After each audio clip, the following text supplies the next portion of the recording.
If becoming a successful real estate investor is on your bucket list for 2021, then you should learn the basics of real estate investing for beginners right here. Let's get it.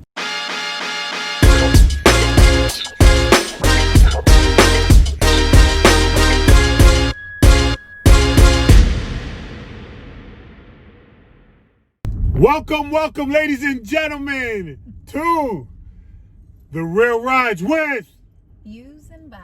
Season 2, Episode 1. Okay, in this episode, you will learn how real estate investing can be a rewarding long-term investment despite what we may be facing in 2021. We're going to give you 5 steps of how you should invest in real estate.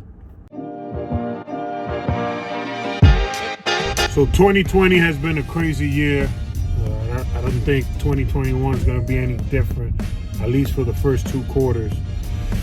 But, we got the vaccines rolling in. Hopefully things will start getting better, man. But real estate was kind of been holding me down in 2020, especially, where things kind of hit the fan, but the real estate market stayed pretty strong. Tenants paid some rent. The market was strong in the real estate space, so I was super blessed and fortunate for that. I was going to say what wasn't too strong was the health point of it. So we both dealt with COVID. It wasn't fun at all. And I will say one thing that we took out of 2020 was we're very grateful for our health. So that's one for sure. And even on the real estate side, as an agent, last year was a little bit different. Definitely brought a lot of new skill set and all of that into play. But I'm grateful for it. I'm grateful for the learning. And a lot of people think getting into real estate takes a lot of money, but really it takes a lot of knowledge. So let's just get into it. So we're going to be showing you different types of real estate investments. But first, we need to truly understand the definition of what real estate investing is. The true definition of real estate investing is the ownership, management, or rental, or a sale of a property, all for a profit. We are in this business, or at least I am, and I think we are in this business all for a profit. Yeah. I mean, people are always going to need a place to live. So why not be in this space and investing in real estate? Yeah, I mean, and for the people who can't afford or can't qualify for a mortgage, what do? They end up renting from a landlord. So a landlord is a perfect example of a real estate investor. Real estate investing is generally considered one of the most effective and reliable ways to generate income. But apart from just diversifying your portfolio, real estate investing can offer several different benefits, including cash flow, tax advantages, leverage, and appreciation. Real estate investing can take many forms, from passive income to rehabbing properties. If you're wanting to expand more in your investments, here are 5 steps to invest in real estate. Step 1 is educate yourself. I think it's very important to educate yourself during the process of becoming an investor in real estate, especially if you're a beginner. I think one of my favorite tools that I use, or resources that I use, is YouTube. I think YouTube is a fabulous tool that whatever questions you have or whatever it is that you're trying to find out about real estate, just type it up and look it up. I think for me though, my favorite thing, or I would say for a beginner, what I feel would be more beneficial or most beneficial is to find a mentor. I mean, that's easy, right? Find someone who's doing what you want to do, who's successful at what you want to do, pick their brain, go shadow them for a while. That may be, that's an inexpensive tool. So for me, I'm a more hands-on visual person and I like to kind of be in it, so to speak. So for me, having a mentor is what I would suggest. And don't forget to hit that subscribe button on my YouTube channel. Step number 2 is to make sure you have a plan. Go in there knowing exactly step by step what you're trying to do or what you're trying to accomplish. I think if you don't have a plan, you're planning to fail pretty much. Yeah, an example of that, because you guys might be like, well, what kind of plan? Where do I start? And for me, it's what kind of property do you want to add to your portfolio? Do you want a rental?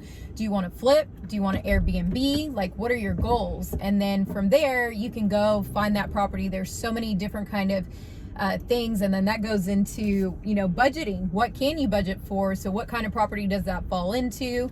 There's just so many different ways to think about it, but what kind of property do you want? That sounds like a really good plan to start with.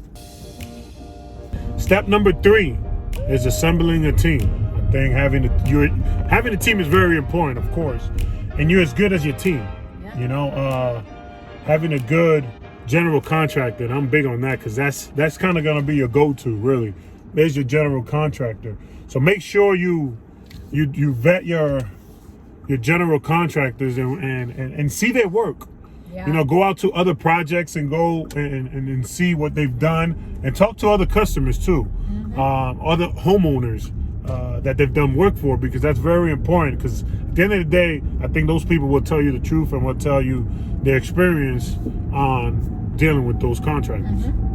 Yeah, I mean, and just to go into that a little bit too, if you want to get in there and get out of there, you have to have somebody experienced. So an experienced general contractor will keep the job moving. If you're dealing with someone who maybe has never done it before, or they're not knowledgeable in it, or they're a scammer, whatever it is, it's going to take a lot longer, and taking longer takes more money, and we both know that.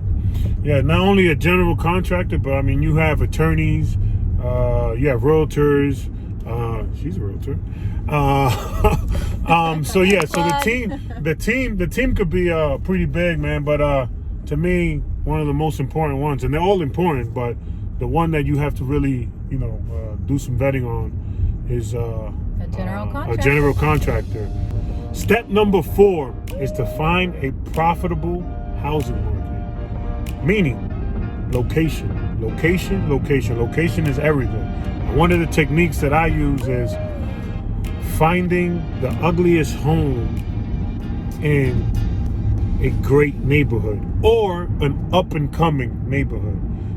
One of the other ways that you can see what's an up-and-coming neighborhood is if you see that the city is putting in money into the city, into that area, fixing the streets, or they're putting something different, or they're building a new building, or I like to use this as well. If a Starbucks is around the area, that's a good location to invest in, because these big companies already kind of do the homework for you. Yeah, I mean, and just kind of backing up and going over that location, even when you go to sell these property, which is obviously, for most cases, depending on the property, your goal is to sell it, right? And to sell it for a good price to where you can make a profit.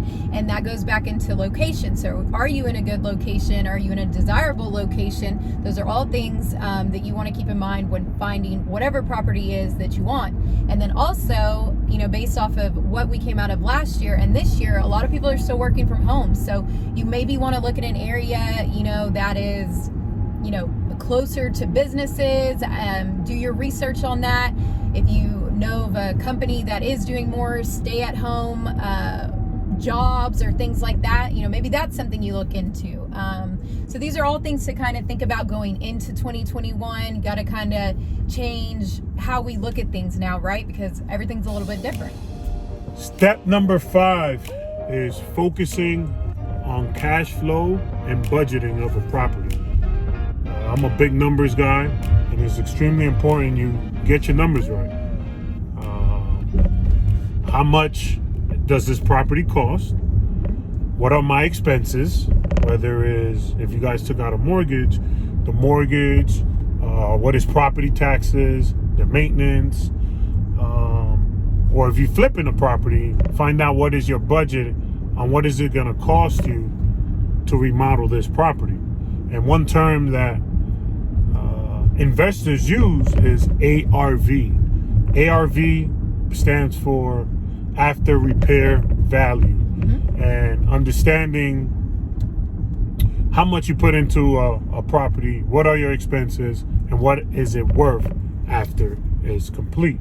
So make sure you do your numbers and do your due diligence, and always put some money on the side too, because there are unforeseens that things that you don't see. And I know her and I hate the unforeseens, but make sure you allocate some money and put it for the side for the unforeseens.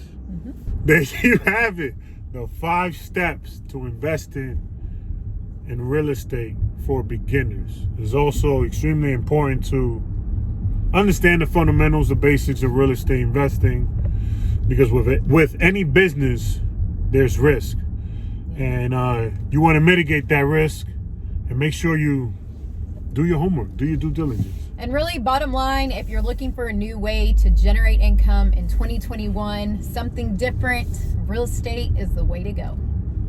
I hope you guys got some value out of this video. Hit that like button and let us know in the comments. We're going to be sharing a lot more videos like this. We're working on our next videos, 5 ways to invest in real estate, which is going to give you more of an insight into investing. So make sure you hit that subscribe button and follow us on Instagram. We out. Peace.